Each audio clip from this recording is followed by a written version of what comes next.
pedido do pastor Silvio, também privilégio, Deus através ele, né? Deus usando o pastor Silvio nos dá essa oportunidade. Hoje nós vamos falar sobre uma certeza inquestionável. Antes de nós lermos o texto de Tiago, gostaria que cada um refletisse aqui comigo algumas verdades, algumas certezas que na nossa vida são inquestionáveis. Por exemplo, diz uma lei, acho que é uma lei matemática, né? Que 1 mais 1 vai ser igual a 2. Para o banqueiro isso não serve, né? Não é 2. Mas, em geral, você coloca um objeto, acrescenta outro, só pode dar no máximo 2. Né? É uma lei inquestionável, não tem como você falar, não é assim. Outra lei inquestionável, né? Uma certeza inquestionável.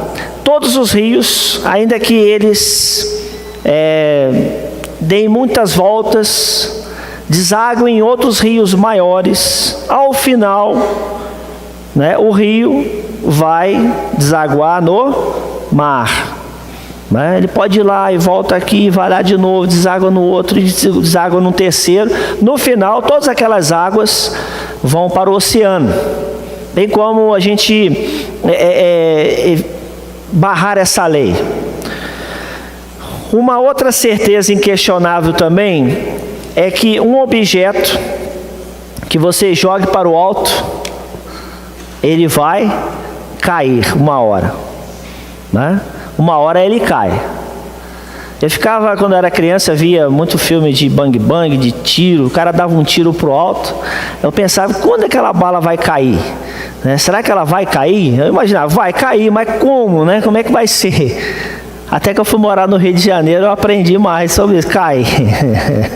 Cai mesmo, né? Esse ano eu pude de novo comprovar um telhado da igreja onde eu fui pregar, estava cheio de remenda. Aí o pastor falou, tá vendo aqueles remendos ali?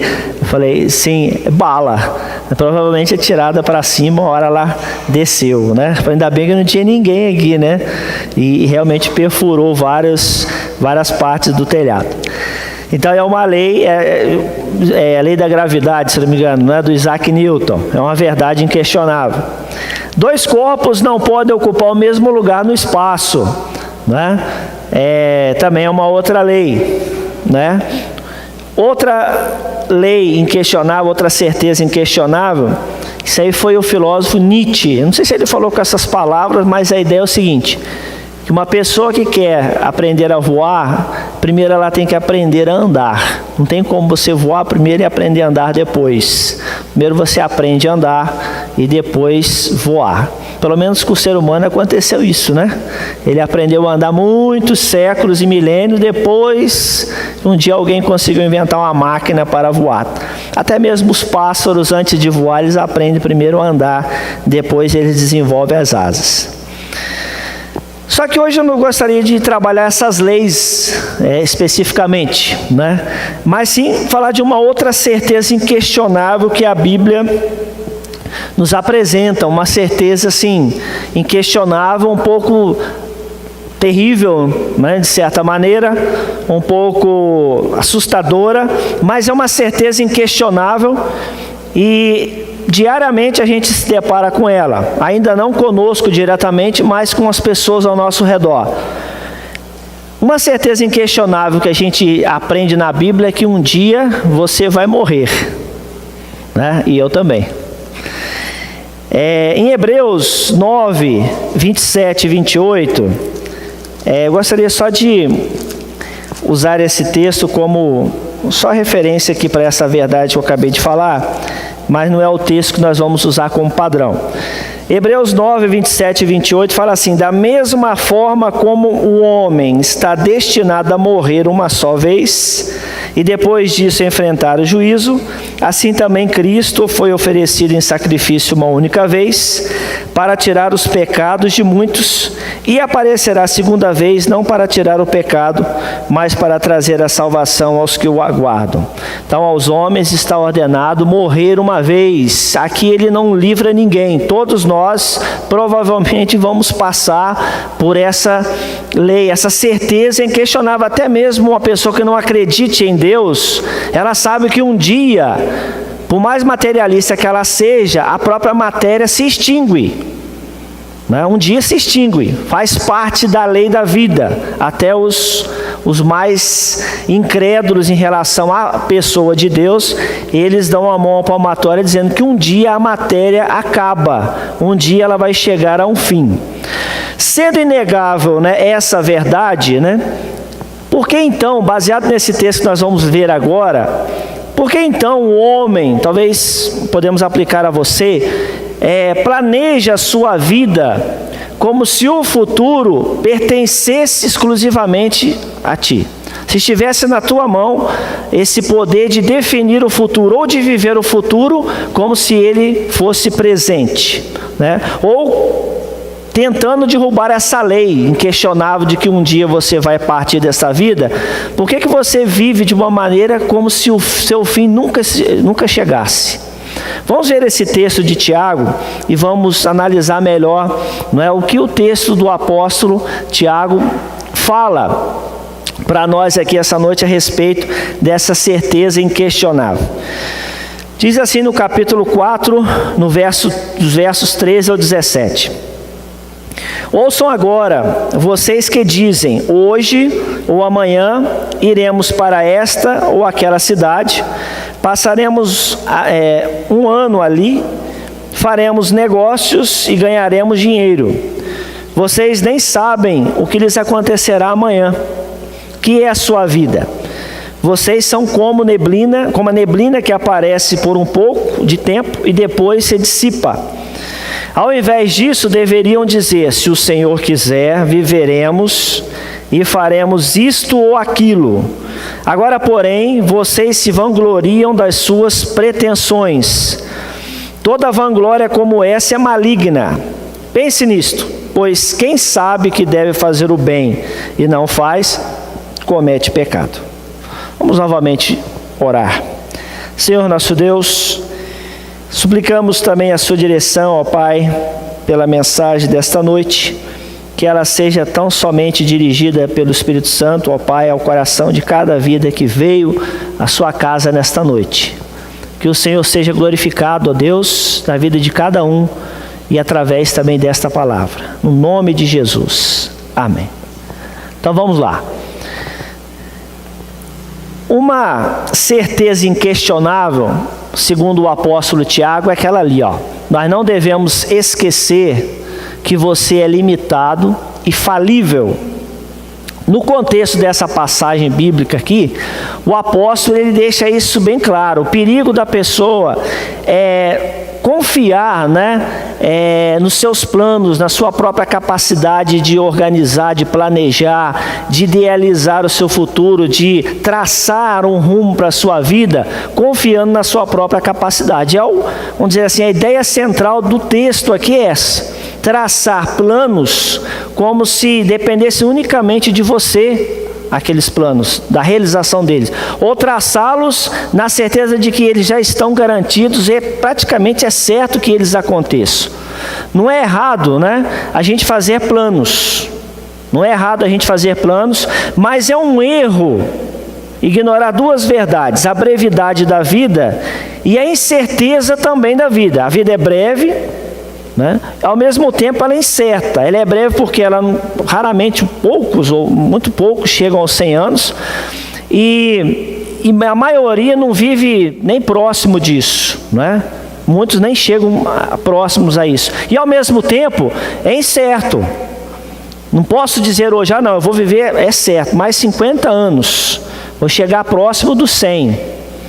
Eu não posso falar isso. Por mais saudável que eu esteja hoje, né? Por mais que eu faça um check-up em geral em todos os médicos, todos eles sejam unânimes. Não, você está com a saúde perfeita, você não tem diabetes, você não tem colesterol, seu coração está de um atleta, sua mente está ótima, seu sangue está maravilhoso, você não tem nenhuma bactéria no corpo, você vai viver muitos anos. Mesmo assim, ela é incerta. Talvez amanhã não levante. Um exemplo que aconteceu, me envolveu de certa maneira essa semana, foi na segunda-feira. Segunda-feira estava aquele dilúvio aqui em Araçatuba, né? Saí mais ou menos às 6h30, estava um dilúvio aí na cidade. Fui para a escola. E tranquilo lá, e mais ou menos lá por umas 9 horas, estavam todos os funcionários, recebemos a notícia que tinha acabado de falecer o marido de uma funcionária, que na madrugada daquele dia estava trabalhando, ele tinha um comércio, né, aí no centro da cidade, então fecha à tarde, domingo para segunda, foi embora para casa, não estava reclamando de nada, saudável, passou os dias anteriores sem reclamar nada, e deitou na cama e não levantou mais. A mulher, lógico, não dormiu naquela noite com a mulher, porque a mulher estava passando mal no dia anterior, então ele dormiu na outra cama para que não atrapalhasse, né? E ela foi para o serviço, chegou no serviço, por acaso falou do assunto que a família do marido morria de problemas do coração, né? Conforme se fala, morrer de repente, né? Todo mundo morre de repente, né? Ninguém imagina quando vai ser, mas do coração, e de repente mesmo ele tinha morrido. Ela recebe a notícia de que ele faleceu. Então foi um baque para ela, foi um baque para todos nós, porque nós conhecemos a pessoa, era saudável, né? Até onde a gente sabia, mas aquela noite ali foi a última dele.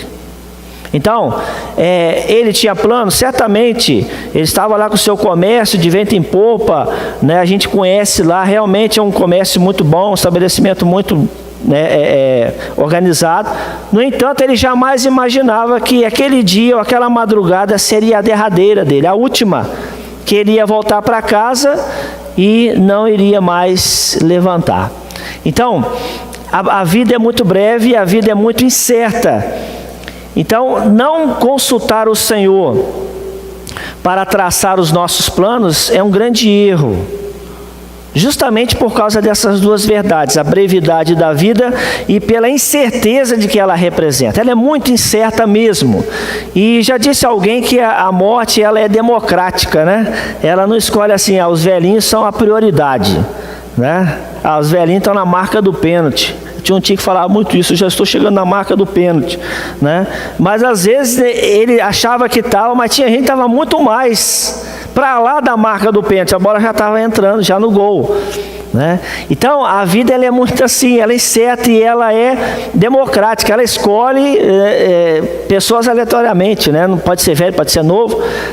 Tem uma historinha que eu eu ouvi muitos anos atrás, que alguém disse que a vida era como uma vela, aquelas velas gigantescas assim de 1 metro, né? E a vida representava aquilo. Todo mundo tem a sua vida e representa uma vela de 1 metro acesa. Só que uns já estão no toco, né? Significa o fim, olha, ela vai apagar a qualquer momento. E quem tem a vida lá com a vela começando ainda, não, esse vai viver muito, porque tem 1 metro de vela para queimar, o outro só tem um toco, e o outro está na metade. Pela lógica, quem está no toco já está na linha de frente. Só que, às vezes, a vela apaga quando ela está no início. E aquela que já está queimando há muito tempo ainda vai queimar mais um bom tempo ainda. A vida é mais ou menos comparada com isso. Então, por que é um erro a gente não consultar o Senhor ao traçar os nossos planos? Provérbios 27:1 fala que nós não devemos presumir do dia de amanhã, porque nós não sabemos o que ele trará. Por mais que eu saiba o que eu vou fazer amanhã, há um plano, amanhã eu vou levantar tal hora, porque eu tenho que entrar no serviço tal hora, eu tenho que fazer tal atividade, um horário aqui, depois tenho que fazer outro, vou voltar às 6 da tarde para casa. Apesar disso, a gente não pode presumir, vai acontecer desse jeito amanhã. Tem como nós confirmarmos isso. Isso é uma projeção. Se eu continuar vivo, é provável que eu faça essas coisas amanhã. No entanto, é tolice eu achar que isso já está seguro, né? Como se dependesse de mim, né, a realização dessas atividades aí. Então é um erro, sem dúvida alguma, agir como se as coisas dependessem unicamente das minhas forças, da minha capacidade. Vamos ver aí qual o conselho bíblico. Agora, aí. Há 2 textos na Bíblia que falam sobre essa questão da brevidade da vida e o que nós devemos fazer. Ali não deu para aumentar a letra por causa do texto ser grande, mas vamos ler. Provérbios 3, 5 a 8 fala assim: confia no Senhor de todo o teu coração e não te estribes no teu próprio entendimento.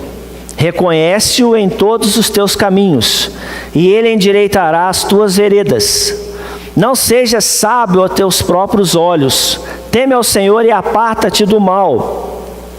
Isso será saúde para o teu âmago e medula para os teus ossos. Provérbios 16, de 1 a 3 fala assim: do homem são as preparações do coração, mas do Senhor a resposta da língua. Todos os caminhos do homem são puros aos seus olhos, mas o Senhor pesa o espírito. Confia ao Senhor as tuas obras e os teus pensamentos serão estabelecidos. Então aí está dois conselhos que Salomão deixou, estão aí, 2 conselhos que ele deixou. Confia no Senhor, não te estribes. Lembra do estribo de subir no cavalo, né? Não apoie a sua vida ali, mas reconhece o Senhor como aquele que realmente permite com que os seus planos se realizem, que seus planos passem pelo padrão dele, pelo parâmetro dele, e fale: não, eu aprovo, pode seguir, esse plano realmente é bom.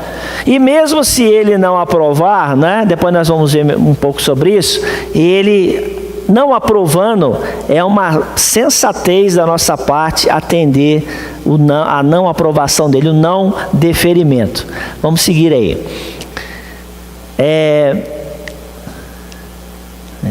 Muito bem. No versículo 14, vamos voltar ao texto de Tiago. Fala assim: vocês nem sabem o que lhes acontecerá amanhã. O amanhã é incerto já na época de Tiago, isso há mais de 2000 anos atrás. Todos nós o ignoramos. Porém, o homem arrogante, ele já é diferente. O homem arrogante, ele trata o amanhã como se já tivesse na sua mão. Não, depende de mim, né? O curso da minha vida, eu posso predizer, vai ser assim, assado, e vai terminar do jeito que eu imagino. Então, o homem arrogante, tolo, ele pensa dessa maneira. O apóstolo fala assim: o que é a vossa vida? Ele fala na parte B do versículo: o que é a sua vida? A Bíblia diz que ela é um vapor. Ele mesmo responde, o apóstolo. Ele faz a pergunta e ele responde. Ela é um vapor, é uma névoa, uma neblina, um sopro apenas. Em outras palavras, a vida é transitória. Ela acaba num instante, quando você menos perceber, ela já acabou. A luz da eternidade, ela é insignificante. Em história, a gente aprendia lá na faculdade que quando falava assim 1000 anos, 2000 anos, para nossa ideia é muito tempo. Nossa, 2000 anos de história, 1000 anos, nossa, realmente é muito tempo. Mas se você for olhar a história mesmo, desde os primórdios, 1000 anos é pouco tempo. O Brasil não tem nem 1000 anos, né? Então é um tempo até curto. Agora, a luz da eternidade, ela é então mais ainda insignificante. Tem um texto que a gente vai ler, no Salmo 39, 4 a 6, está ali embaixo, ó. O salmista diz assim: faze-me conhecer, Senhor, o meu fim, e a medida dos meus dias qual é, para que eu sinta quanto sou frágil. E ele segue aí: eis que fizeste os meus dias como a palmos, o tempo da minha vida é como nada diante de ti. Na verdade, todo homem, por mais firme que esteja, é totalmente vaidade. Na verdade, todo homem anda numa vã aparência. Na verdade, em vão se inquietam. Amontoam riquezas e não sabem quem as levará. O Salmo de Davi 39 fala sobre isso. Eu gosto muito desse salmo em particular. Eu destaquei ali em vermelho, porque ele fala assim: Senhor, a minha vida o Senhor mede a palmos. A gente pode medir a palmos aqui esse púlpito aqui, 3 palmos na minha mão aqui, meio, né? Então esse púlpito, ele tem 3 palmos de um lado, mas talvez uns 2,5 assim, né? Vertical. Então é limitado. Ele não é um negócio assim, nossa, não tem como medir a palma, é muito grande. Tem que pegar a trena para medir. Mas a nossa vida, segundo o salmista, ele fala, é medida a palmos. Se mede alguma coisa a palmos, é mínimo, né? E ele fala ali, o homem, por mais firme que esteja, mais seguro, mais vitorioso, o homem mais tranquilo na sua vida, mais em paz possível, sem problemas nenhum, ele é totalmente vaidade, né? E ele passa rapidamente. Em vão ele amontoa riquezas. Ele vive mais na aparência, né? As glórias dessa vida são muito mais aparências do que coisas realmente concretas, substanciais, que vão realmente lhe dar alguma segurança eterna. É assim o salmista define a sua vida. Interessante que Davi era um rei, né? A sua autoridade como monarca da época era grandiosa. A fama que ele tinha realmente é tão grande que até hoje os judeus sonham na restauração do reino de Davi, né? Que eles acreditam que um dia vai acontecer. E esse personagem já viveu milhares de anos atrás, pelo menos 3.000 anos atrás ele viveu.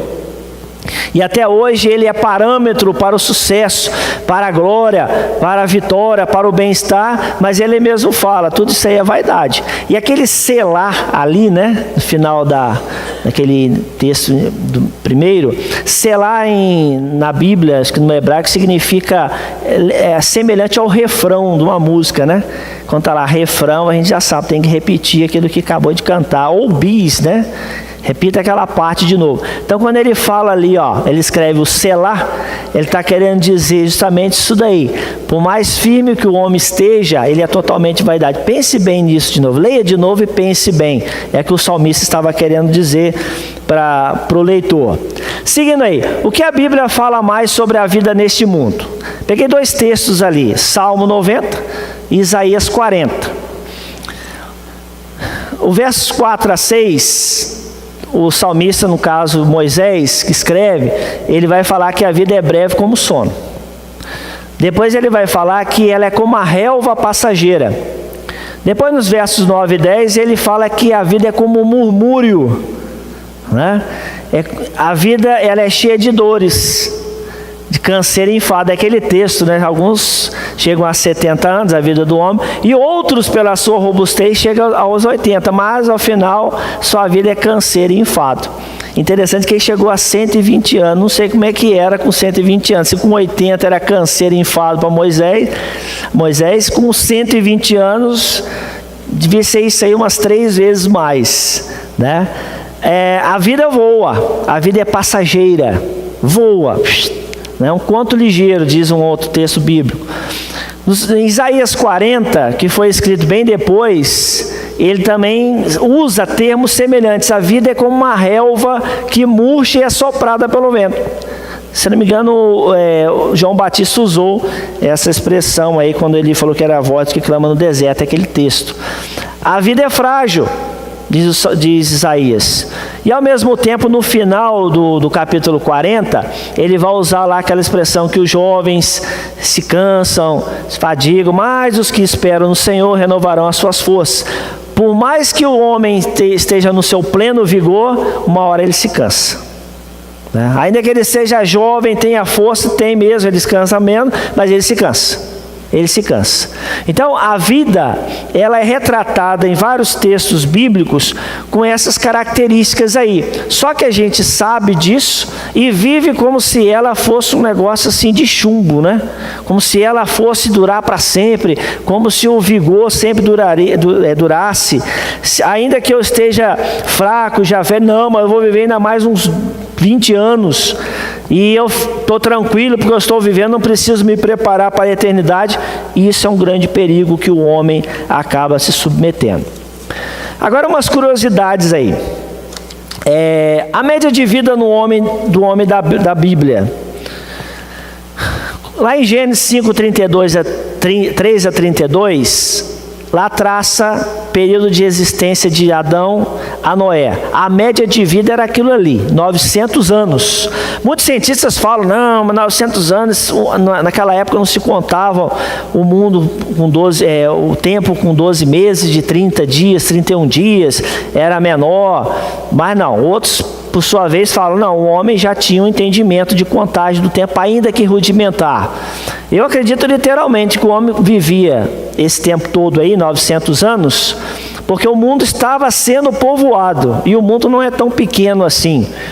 E para que ele pudesse, a raça humana, sobreviver diante de tantos perigos, ele precisava sobreviver bastante para que procriasse outros e outros filhos, e assim fosse se estendendo a média de vida aí do ser humano e a própria raça humana.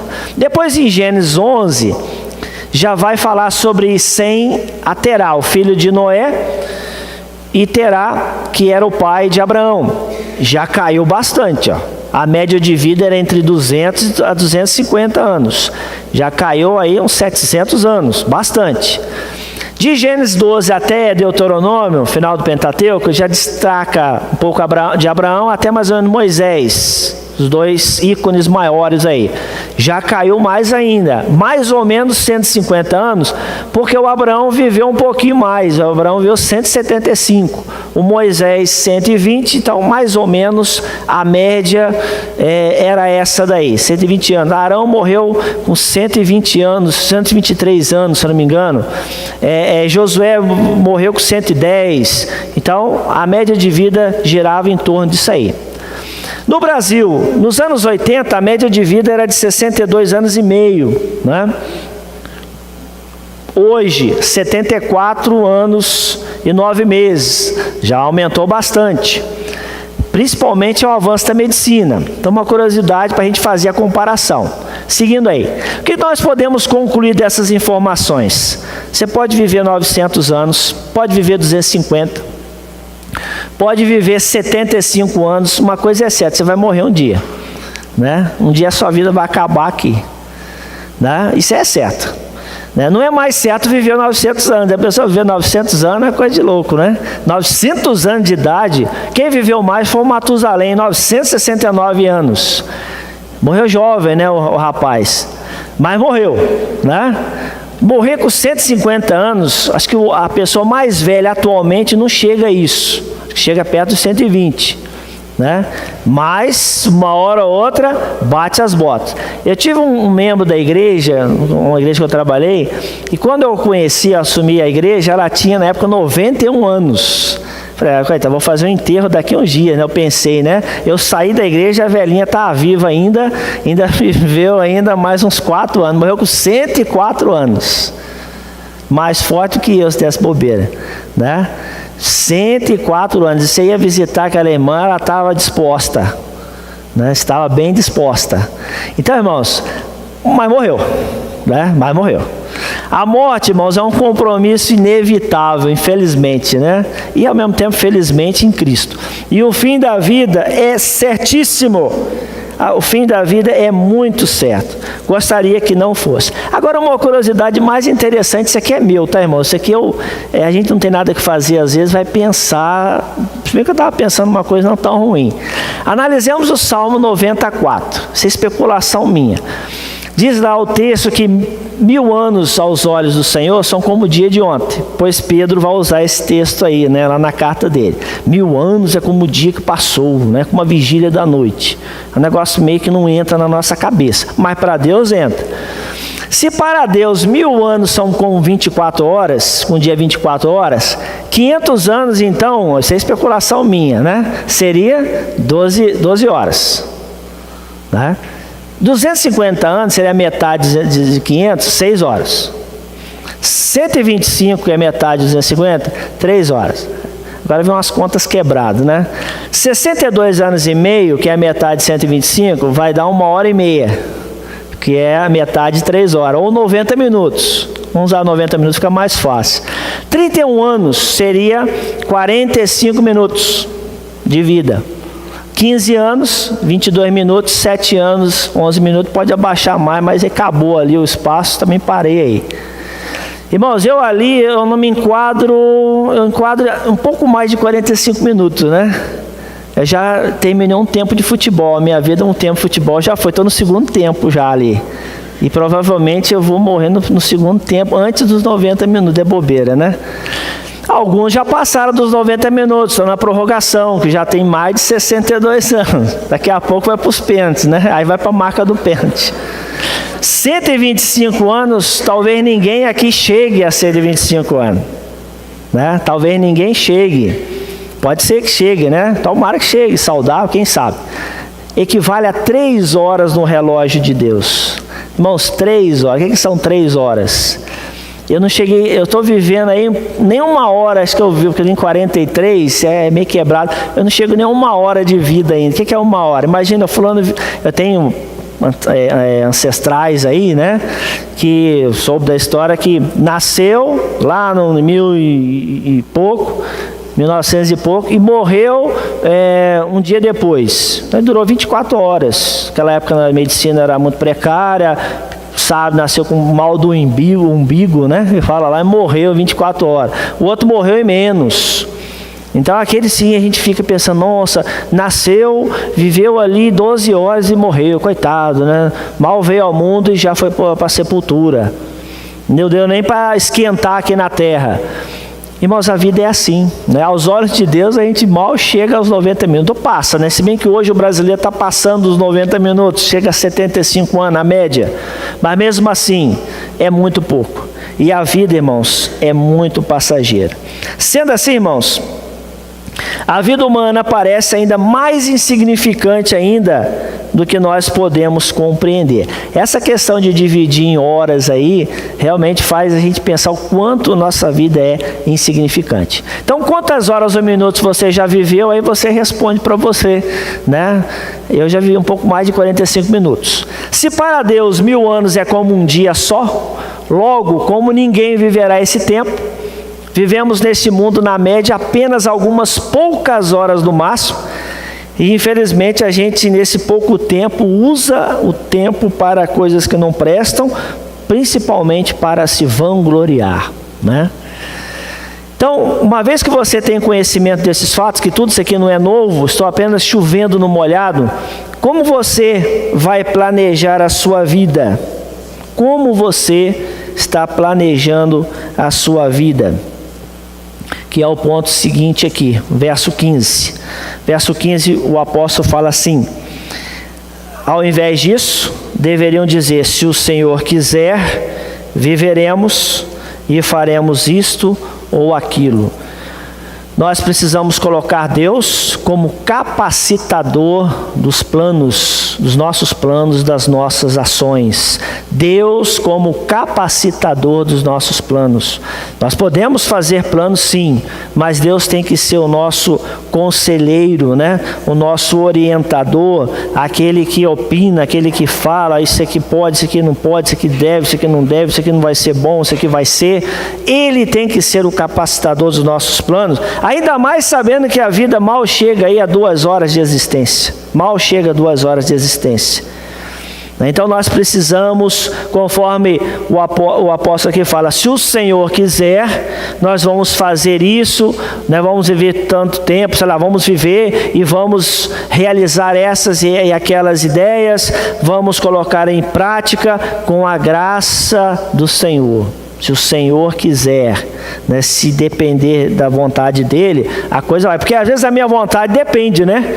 Mas da vontade dele não depende. Então nessa hora quem prevalece? Deus, porque eu não sei nada. Porque eu sou limitado. Eu posso tentar forçar a barra, mas eu vou perder meu tempo. Deus é quem fala, não, eu que sou soberano. Eu que defino aquilo que realmente deve acontecer. E a minha vontade, ela não cai por terra. Né? Os meus planos, eles não vão passar.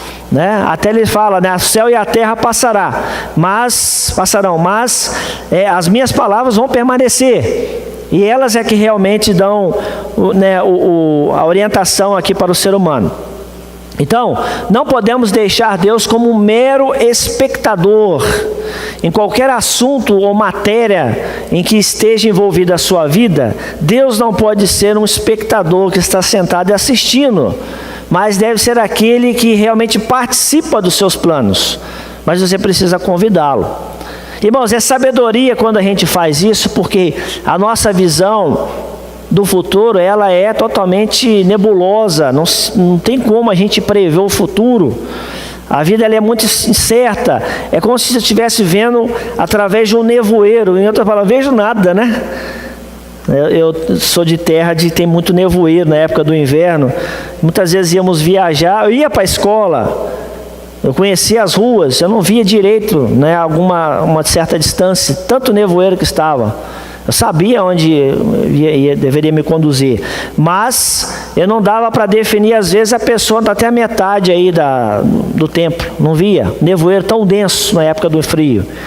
A nossa vida em relação ao futuro é assim, é uma névoa, você não vê o que está lá na frente, Deus vê, Deus sabe, Deus define muito bem aquilo que realmente deve acontecer, então é melhor pedir conselho àquele que sabe ou que vê de uma maneira plena.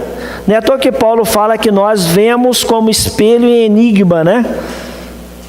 Nós vemos dessa maneira como meninos, a gente pensa como menino, a gente vê tudo de um nível raso. Mas quando nós chegarmos na eternidade, nós vamos ver de uma maneira melhor, face a face. O Senhor já vê de uma maneira melhor, então é melhor convidá-lo, porque Ele sabe o que Ele está fazendo. Ao mesmo tempo, nós devemos ter cuidado com essa expressão aí, se Deus quiser, né? Essa expressão, às vezes, ela é mal usada. Porque às vezes a gente fala assim, eu vou comprar aquela casa, se Deus quiser. Lá no fundo do coração a gente pensa assim, Deus quer, né? Deus já quer. No jargão evangélico fala assim, em nome de Jesus, né?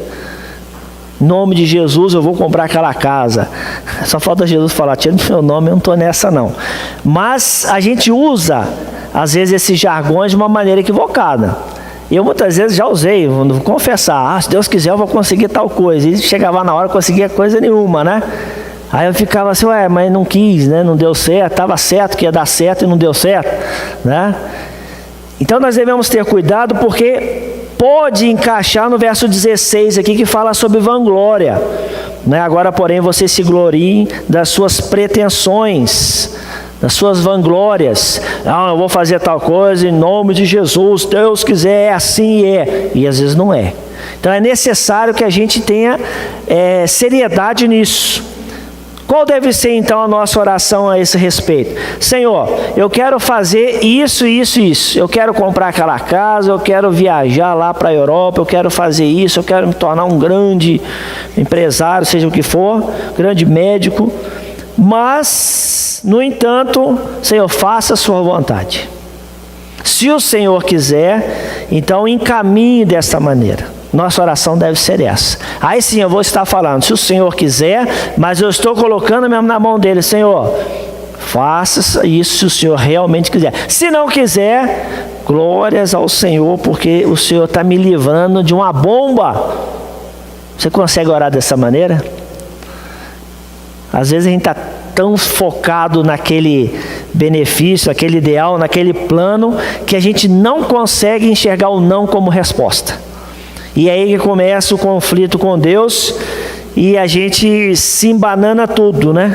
Porque a gente passa a ficar tão presunçoso, se vangloriando.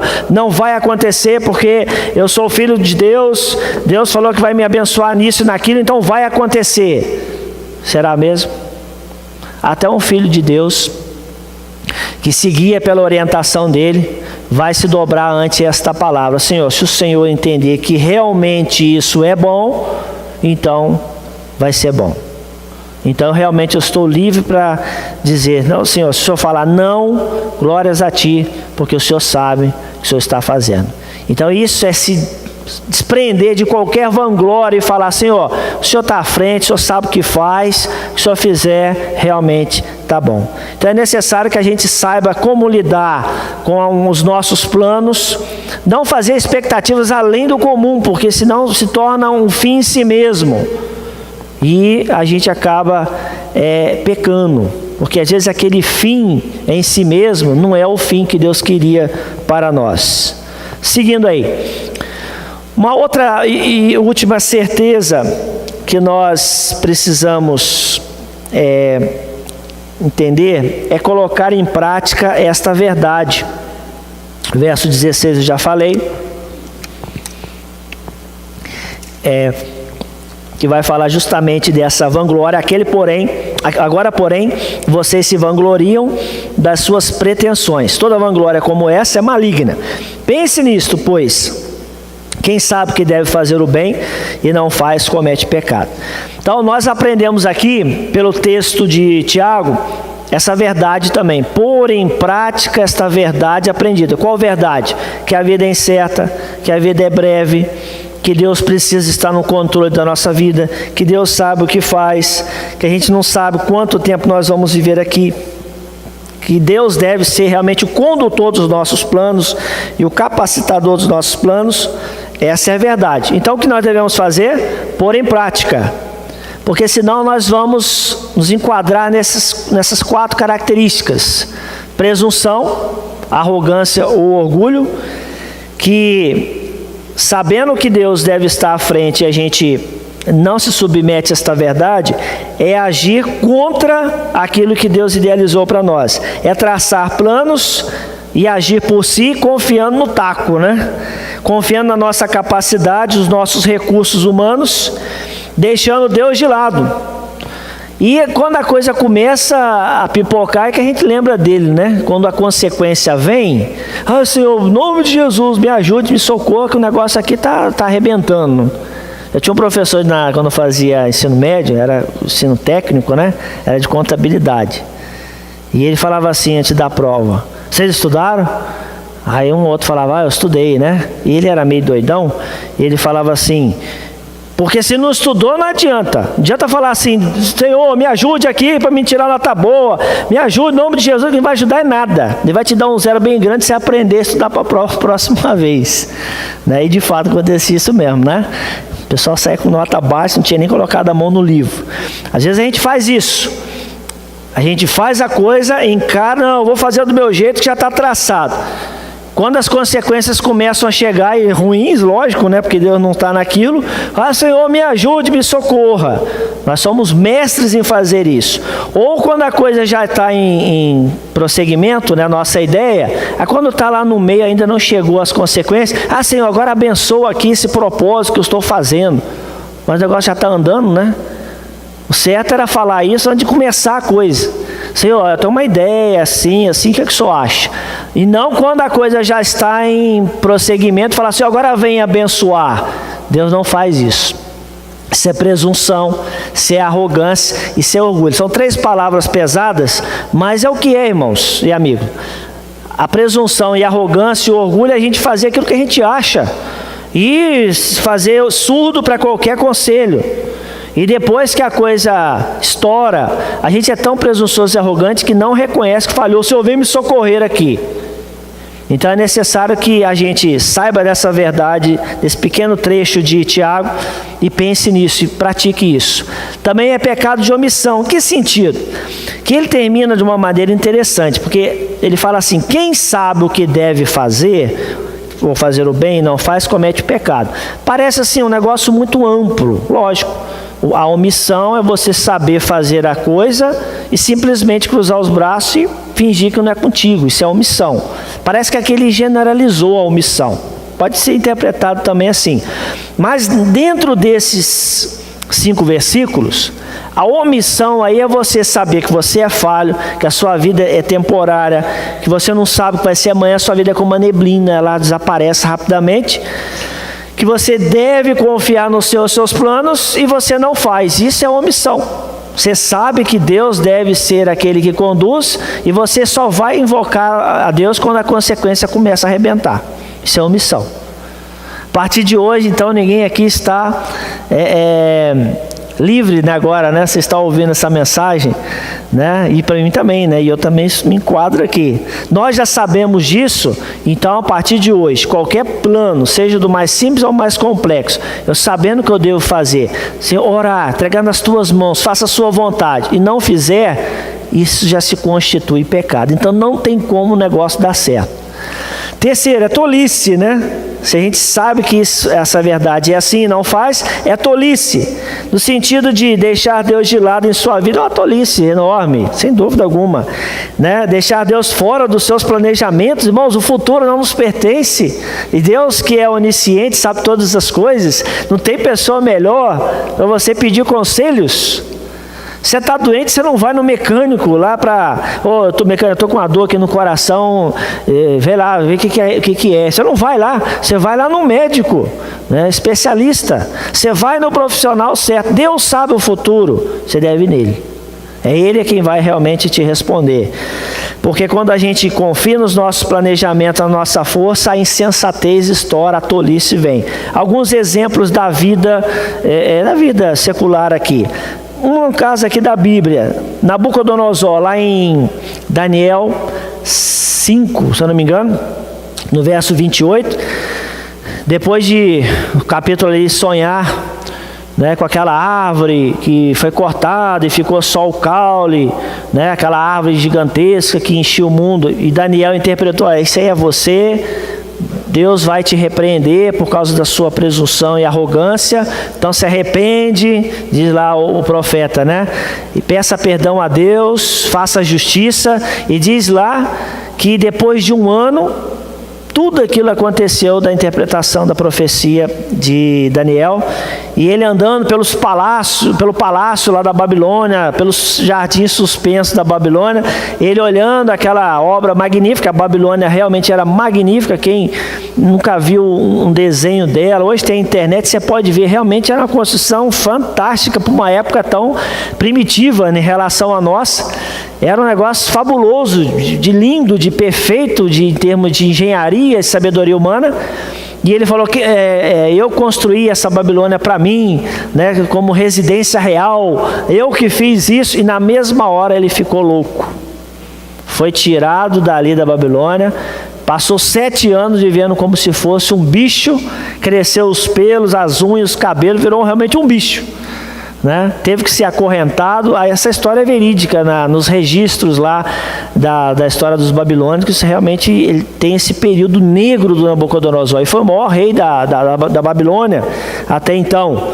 Foi tolice porque ele teve a oportunidade de deixar Deus no controle. Tinha Daniel ali, um grande servo de Deus, que ele reconhecia como grande servo de Deus também, e ele não fez isso, né? Outro fato, esse aí já é mais próximo, um pouco mais próximo, não tanto, da nossa vida atual, foi a construção do Titanic, né? Aquele grande transatlântico, não, né, tão recente assim, mas era tão grandioso para a época, em termos de rapidez, engenharia também, que nem Deus, chegaram a falar, seria capaz de afundar. Ele era assim, o único navio que jamais afundaria, né? E afundou. Né, de uma maneira até tola pelo desenvolver dos fatos, né, da batida lá no iceberg. Foi muito tolo, foi a chamada barbeiragem, autoconfiança além do comum, tolice mesmo, exacerbada, e afundou, e morreu gente demais.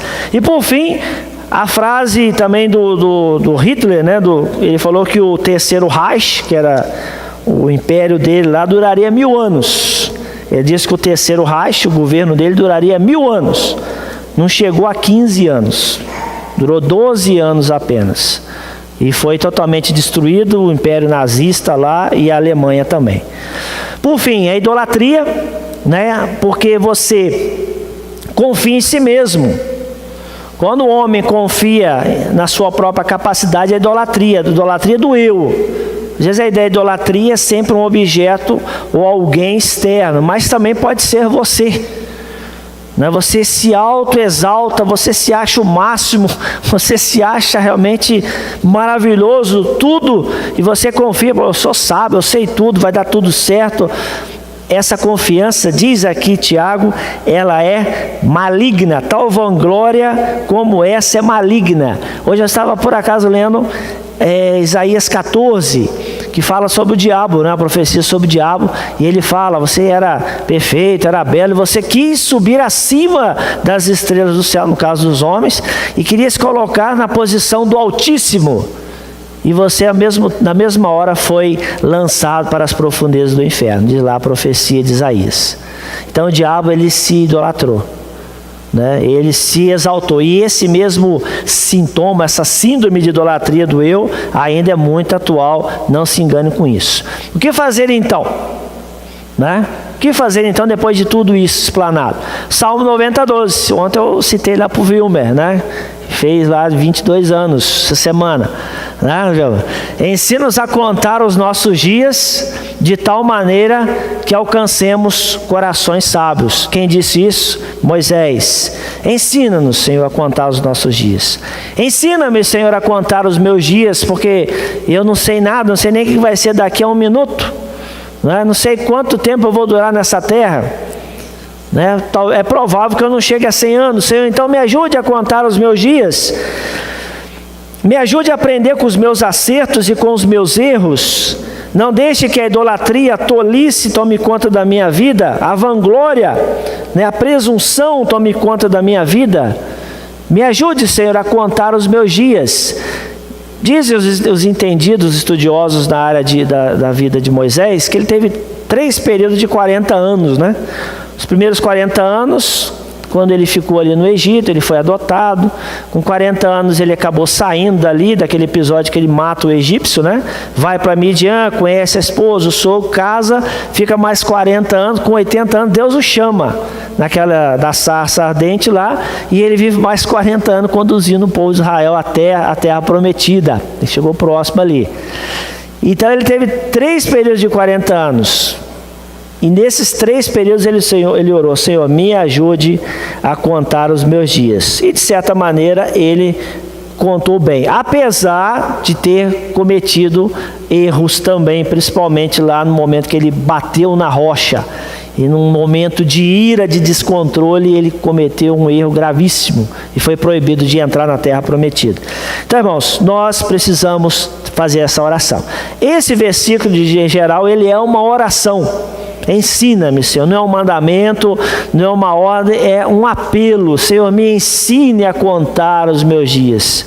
Irmãos, falando a verdade, qual de nós sabe contar mesmo os dias de uma maneira sempre sábia?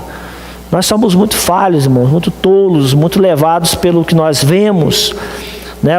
A visão nossa nos engana muito. Esse mundo realmente ele é assim, hipnotizante. Eu posso usar essa palavra. Ele é muito perigoso, ele influencia demais.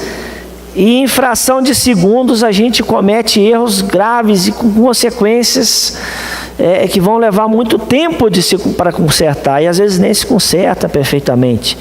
Então a oração nossa, irmãos, com toda humildade deve ser essa: Senhor, ensina a contar os meus dias. Talvez eu vou viver mais uns 10 anos, talvez menos, talvez mais, mas Senhor, me ajude. Irmãos, é uma súplica isso aqui, é uma súplica por si mesmo, de maneira que alcance um coração sábio. E por fim, concluindo aí, como você tem agido em relação a esta verdade do apóstolo Tiago? Você realmente reconhece que a sua vida é um vapor, que você é frágil? Você está sendo bom o jeito que você tem agido? Você tem agido com sensatez na maior parte da sua vida? Ou você comete um erro atrás do outro? Está sendo ruim o jeito de você conduzir a sua vida? Você precisa fazer uma avaliação sincera. Essa questão de sabedoria, irmãos, fazemos avaliações periódicas sobre nós mesmos. Ninguém precisa saber que você está fazendo avaliação, mas você com Deus precisa fazer essa avaliação. Opa, preciso parar, minha vida está meio esquisita, aqui e ali, acho que eu não estou agindo muito bem aqui em casa, meu serviço eu estou assim, eu estou falando demais, estou reclamando demais, e eu estou vivendo como se o mundo fosse tudo para mim. Então, irmãos, precisamos fazer esse tipo de avaliação e aprender com Deus como viver nossos dias, planejando sensatamente. É a minha oração para mim e para vocês, é o meu desejo, em nome de Jesus. Vamos orar. Em nome de Jesus, ó Pai, nós